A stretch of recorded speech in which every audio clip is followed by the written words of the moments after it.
மா போய் அங்க இது எல்லாத்தையும் சொல்லுவேன். ஆனா அங்க கண்டிப்பா நான் சொல்றதை யாருமே நம்ப மாட்டாங்க. தயவு செஞ்சு என் கூட நீங்க நேர்ல வந்தீங்கன்னா வைங்களேன், இளமதிக்கு நடக்க போற கல்யாணத்துல இருந்தும் ரிஷி கிட்ட இருந்து எப்படியாவது காப்பாத்திடலாமா? கொஞ்சம் சிரமம் பார்க்காம என் கூட வரீங்களாமா?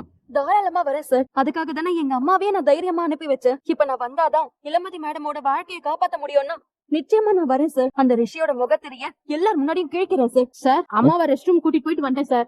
சார் நான் இவங்களை உடனே கூட்டு வெளியே போகணும். நீங்க கொஞ்சம் ஏற்பாடு பண்ண முடியும்? என்ன சார் விளையாடுறீங்களா? அவங்க இப்பதான் கோமால இருந்து ரெக்கவர் ஆகி வந்திருக்காங்க. அவங்கள அப்படிலாம் கூட்டிட்டு போகும். நான் கார் ஆக்சிடென்ட் பண்ணி கொல்ல பாத்துருக்க பொண்ணு வேற யாரும் இல்ல இளமதி. நீ காப்பாத்தி ஹாஸ்பிட்டலுக்கு கொண்டு வந்து சேர்த்தீங்க. அந்த ரம்யாவோட அம்மா தேவி அந்த மண்டபத்துல விஷயத்தை உங்ககிட்ட சொல்றதுக்காக வந்திருக்காங்க. அதையும் தெரிஞ்சுக்கிட்டு அந்த ரிஷி தான் அவங்களை எங்கேயோ புடிச்சு வச்சிருக்காங்க. எவ்வாறு இளமதி, நான் அங்க வந்து ரம்யா மூலமா எல்லா உண்மையும் சொல்லி இந்த கல்யாணத்தை எப்படியாவது நிறுத்தி சண்டை நீ ஓகே தானே? பரமா விஷயத்தை கண்டுபிடிச்சிட்டியா?